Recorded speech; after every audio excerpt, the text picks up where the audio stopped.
جرمنی نے حضرت عیسیٰ علیہ السلام کی تعزیہ داری سے بلندی پائی۔ عالم اسلام نواسۂ رسول کی عظمت پہچان لیتا تو کبھی در در کی ٹھوکریں نہ کھاتا۔ جرمنی اور یورپ میں حضرت عیسیٰ کی مقتل گاہ کی خاک و خون کے ساتھ نکالے جانے والے جلوسوں اور عزاداری امام حسین علیہ السلام پر مبنی ولسر نیوز کی خصوصی رپورٹ سنتے ہیں علا حیدر کی زبانی۔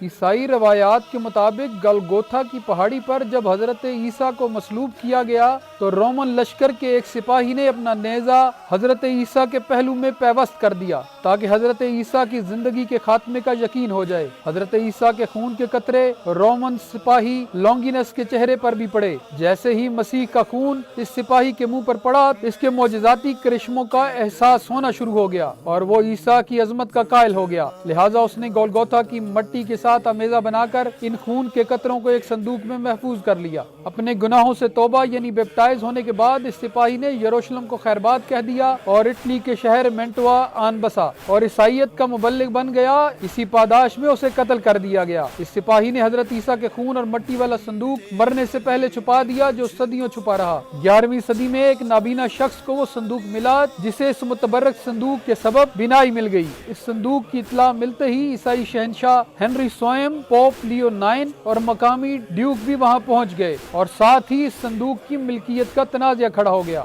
جو خون خرابے تک جا پہنچا۔ بالآخر عیسائی شہنشاہ ہنری سوئم، پوپ اور ڈیوک نے حضرت عیسیٰ کو صلیب پر چڑھائے جانے والے مقام کی مٹی اور خون کا امیزہ برابر تقسیم کر لیا اور عیسیٰ کے خون کا ایک چھوٹا سا حصہ کئی معجزات بکھیرنے اور مزید کئی حصوں میں تقسیم ہونے کے بعد جرمنی کے شہر وین گارٹن پہنچ گیا۔ 11ویں صدی عیسوی میں جس تاریخ کو یہ تبرک اس قصبے میں پہنچا وہ اسینشن ڈے کے بعد آنے والا جمعہ تھا۔ اس دن کی یاد میں گزشتہ کئی صدیوں سے حضرت عیسیٰ کے خون کا جلوس اسینشن ڈے کے بعد آنے والے جمعہ کو وین گارٹن کی گلیوں اور سڑکوں میں اپنے مقرر کردہ روٹ پر نکالا جاتا ہے اور اس جلوس کو بلڈ ریٹ کہا جاتا ہے، جس میں ایک بلڈ رائڈر جواہرات جڑی صلیب جس میں حضرت عیسیٰ سے منسوب خون اور خاک کڑھائی کی طرح پرو دیا گیا ہے کو اٹھائے نکلتا ہے، جس کے ساتھ 2 سے 3 ہزار گھڑ سوار بلڈ رائڈرز ٹیل کوٹ اور مخصوص ہیڈ پہنے شریک ہوتے ہیں اور پوری دنیا سے ہزاروں لاکھوں افراد یہ خون کا تاریخی جلوس دیکھنے جمع ہوتے ہیں۔ حضرت عیسیٰ کے خون میں لتھڑی خاک کے تعزیہ کے ساتھ نکالا جانے والا یہ جلوس 950 سال سے وین گارٹن میں جاری ہے۔ اسی طرح کے جلوس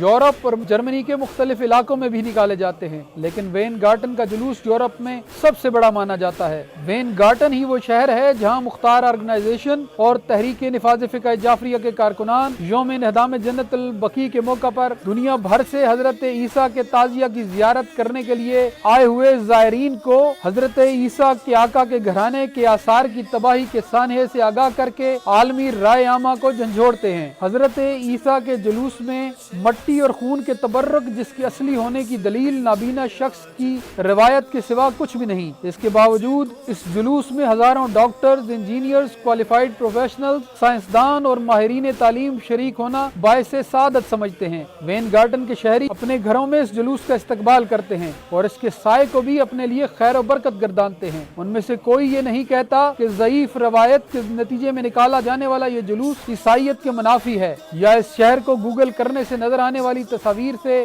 جرمنی جیسی ترقی یافتہ ترین قوم کا سر شرم سے جھک جائے گا۔ حضرت عیسیٰ کی مقتل گاہ کی خاک ہی تھی جس کی تعزیہ داری کے باعث جرمنی جنگ عظیم جیسی تباہیوں کے بعد بھی اقوام عالم کی صف اول میں کھڑا ہے۔ جرمن ٹیکنالوجی کا کوئی نعم البدل دنیا میں موجود نہیں۔ جرمنی سے چرائی ہوئی ایٹمی ٹیکنالوجی سے ہی روس اور امریکہ نے کمال حاصل کیا۔ جرمنی کے اس تعزیہ دار جلوس کو کوئی عیسائی فرسودہ کہنے کی جرت نہیں کر سکتا۔ جرمن دنیا کی ذہین ترین اقوام میں شمار ہوتے ہیں اور اپنی ترقی کا سبب اس خون سے حاصل ہونے والی برکت کو قرار دیتے ہیں۔ یہ سرزمین فلسطین سے اٹھائی جانے والی حضرت عیسیٰ کی مقتل گاہ کی خاک ہے۔